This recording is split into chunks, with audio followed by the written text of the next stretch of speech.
Shalom. Barak Yahweh, Ba'ashem, Yahweh Shai, Ba'ashem Rakakadash. All praises and glories definitely due, especially in the times we're living in.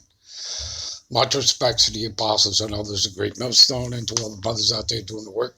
I say Shalom. All right, as you can see here, this is breaking news. All right. Israel attack on Iran begins. All right. This was just put up 6 hours ago.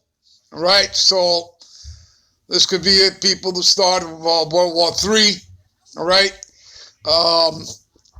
Iran is big brother is Russia. All right. So, and Israel is the pimp to America, Babylon the Great. All right, the whore. And as it says in, let's do that. Let's go to the scriptures before I even play the video. Give me a minute. All right, this is Jeremiah 49:20. Therefore, hear the counsel of the Lord Yahweh.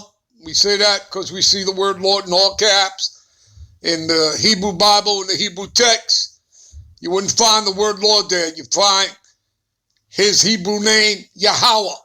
All right, that he have taken against Edom, the Edomites, the white man. All right, and that's, who's taken over, the land of Israel. All right, those are the Edomites. And again, we can back that up. We'll come back to this. Give me a minute. All right, this is Ezekiel 36:5. Therefore, thus saith the Lord God power, surely in the fire of my jealousy, I have spoken against the residue of the heathen and against all of Idumea. Idumea is Edom. We're in the blue letter. We'll prove that to you. All right. Looking for the word. I have spoken against the residue of the heathen and against all of Idumea. You see that? And against all Idumea, see Edom. See? Edom, which means red, right? Because that's the blood that shows through their pale, luminous skin, all right? They're not white. You see? Land of Edom, Idumea, you see? And who's Edom? The elder twin brother of Jacob. Do you understand? It's all about Jacob, Esau, all right? Now, let's get back to finish this, all right? So it says, therefore thus saith the Lord God, Yahweh, surely in the fire of my jealousy I have spoken against the residue of the heathen, right?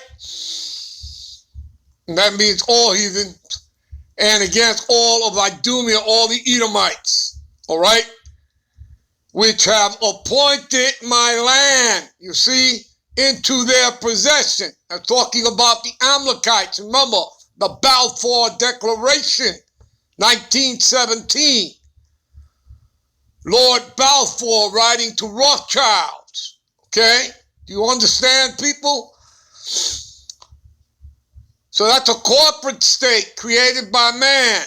You see that? It has nothing to do other than the fact is what we're reading here, that it was already prophesied before it took place. Do you understand? Proving to you they're not the people. All right? They're not the Lord's people. All right? Which have appointed my land into their possession with the joy of all their heart, and despiteful minds to cast it out for prey. What is that? War. Okay? And there's been nothing but war there since 1948. Okay? You understand? All right. Let's get back. Give me a minute. All right. So Jeremiah 49:20. Therefore, hear the counsel of the Lord Yahweh, that he have taken against Edom. And as you can see, all right, we just proved that it's talking about Edom. Idumea is just simply the Greek translation for Edom. And his purposes that he have proposed against the inhabitants of Teman. That's the German branch. They're talking about Amalek, the Amalekites. All right? The so-called Jews. All right? Surely the least of the flock shall draw them out. Draw out who? America, Babylon the Great, into World War III. Surely he shall make their habitations desolate with them. You see that? Because, like I said, Israel is the pimp to America, Babylon the Great, the whore. You understand that, people? All right, let's get to the video. All right?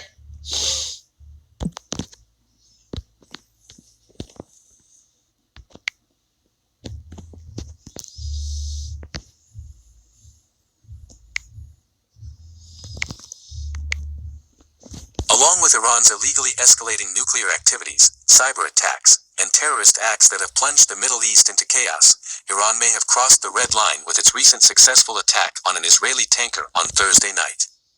After Iran's successful attack on an Israeli oil tanker on Thursday, the Israeli administration has turned all its contacts and allies to stand up to Iran and seek their support in a possible conflict. After the attack, Israel, the USA, and the UK are alarmed. Israel is now negotiating with the US and UK administrations to pressurize Iran to launch a counterattack.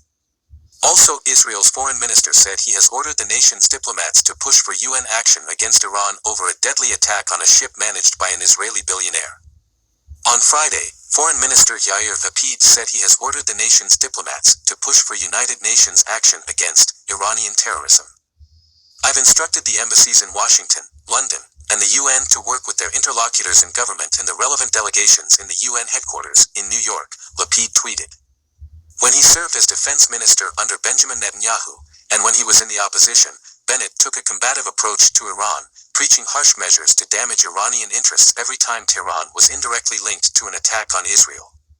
He argued that Israel should aim for the head of the octopus, Iran, rather than its arms, Hezbollah, the Palestinian group Islamic Jihad, and to a lesser extent, Hamas. This approach may now dictate a relatively harsh Israeli reaction. Israel may wish to deliver a resounding blow. That's the spirit of political sources' comments in Jerusalem. This blow will be aimed at ending things without a tit-for-tat that could escalate. But as usual, events also depend on the other side. Iran is in the middle of negotiations on bringing the United States back into the nuclear accord, but in the background is the swearing-in this week of its new president, Ebrahim Raisi. Tehran also has an interest in projecting power in the region, and it is keen to protect its interests. All right, I'm out. I'm on to the next one. Shalom.